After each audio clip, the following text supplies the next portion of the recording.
All right, hello everybody. Dr. Natalie Horion here again at the Mommy Meet and Greet, and now I'm here with a doula, and I'm here with Ava, right?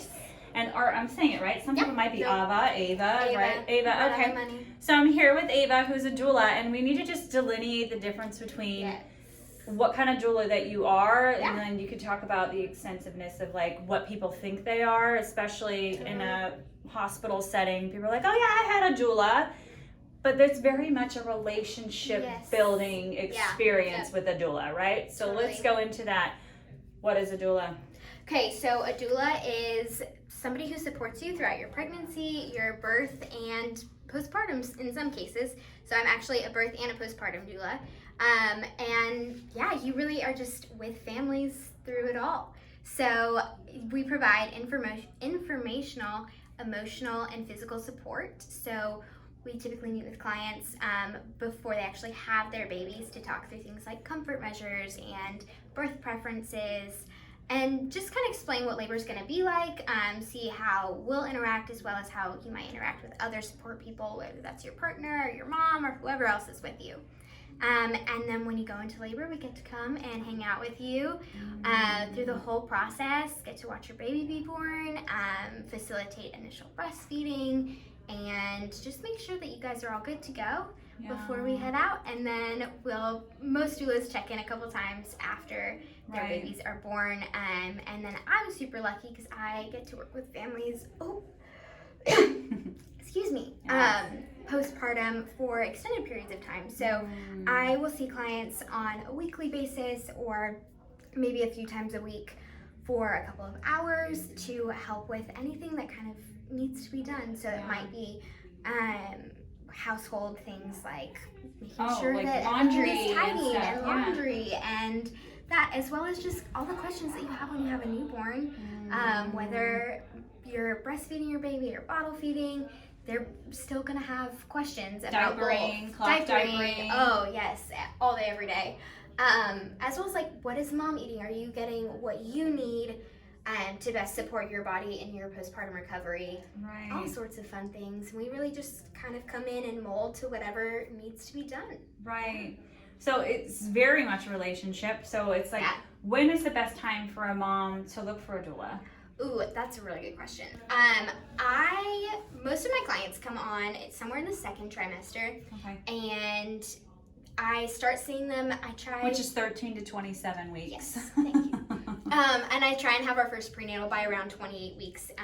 And so we might have like a consult beforehand, but then our actual first prenatal session is around 28 weeks for me, and then usually around somewhere between 32 and 34 weeks for your second one. And then we just get to check in every week or so to see how things are progressing as you get a little bit closer to actually having your baby. And we talk through all those things that I said. Birth plans, because that's another big thing too, right? Because from my experience, not me personally, because I'm pregnant with my first one right now, obviously.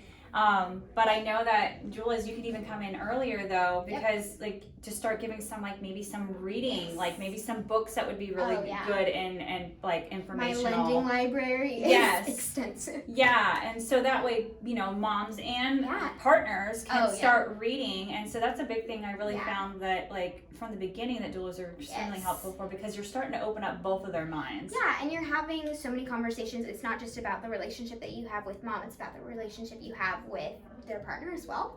And so making sure that you're working as a team, and a doula's role is never to replace somebody's partner. We're just there to help you guys through the entire process. And so a lot of the time that looks like me actually stepping back from oftentimes physical support and more so coming in and saying like, hey, this is how you do a hip squeeze, or you can put some pressure here, or just hold her like this.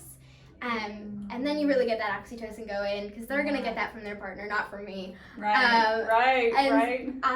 So it's really learning how to work as a team and building that mindset together. And it's so influential and so helpful.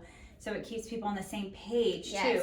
Because then that's another thing, that it is very important, is you want the partners to be on the same page of mom feels she wants to go this way, but maybe the knowledge isn't there on the other side. So you can be a liaison to kind of help bridge that gap in a very like natural way too, right? Make sure everybody's comfortable with decisions that are being made.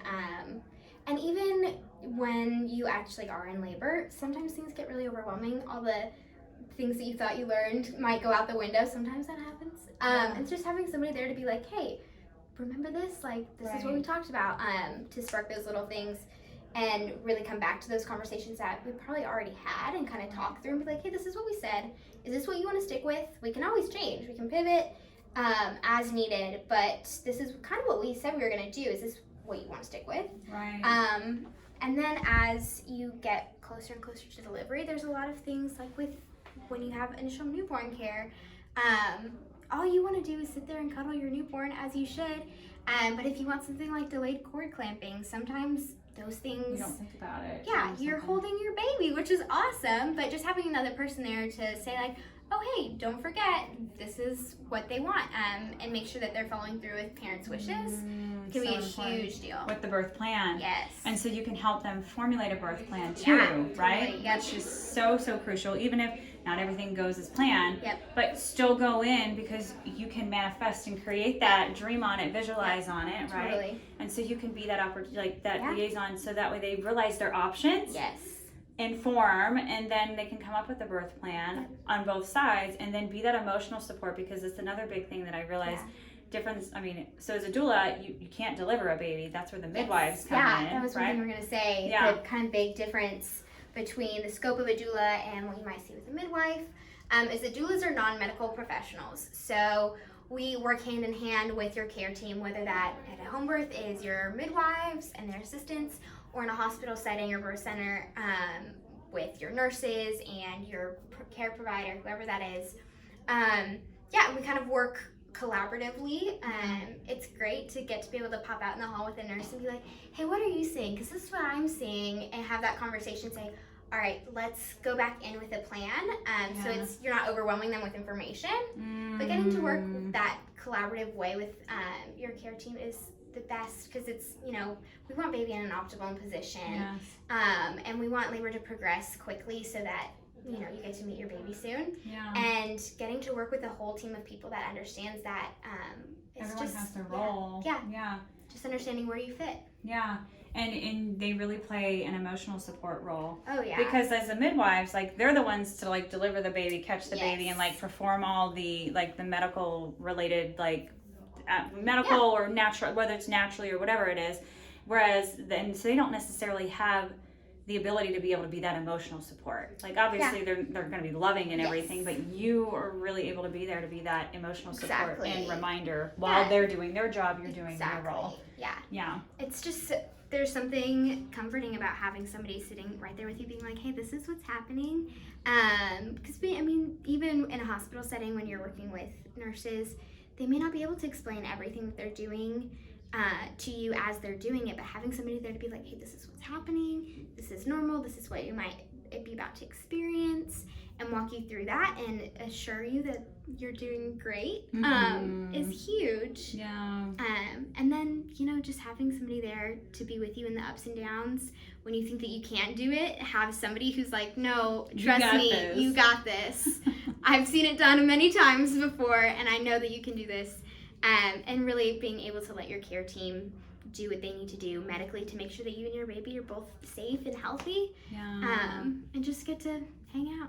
Get to hang out and have this beautiful process. So anything else you'd like to share? Because obviously, like, you're doing it throughout the pregnancy, right afterwards, and then obviously you could do postpartum stuff, helping with comfort of mom, being a new mom that really supposed to kind of be hanging out in the bed, which is good because she's going to be breastfeeding with her baby and everything.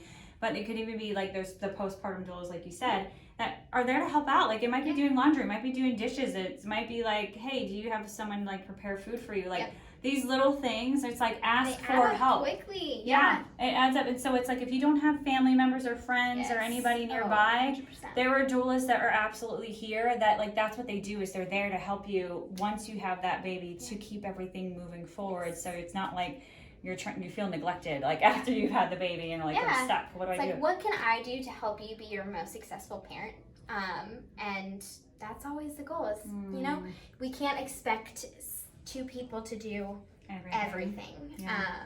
And so especially when you don't have as strong of a community or family around, support it can be a huge help. Yeah, and I love that. And so that's really important to know the extent of their services like that. And so Ava's a wonderful resource for that. She's really piped into a birth collective community that she started, which is a nonprofit community as well.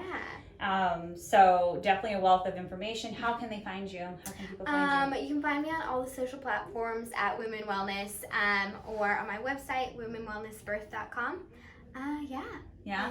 And you're okay with people reaching out to you on Instagram, Facebook, like direct messaging, all that? DMs, it's fine. Okay, cool. So you know how to reach out and how to find her. So thank you so much for sharing. We're so excited to empower and inspire more women. And yeah, until next time, reach out to her. She's a wealth of knowledge.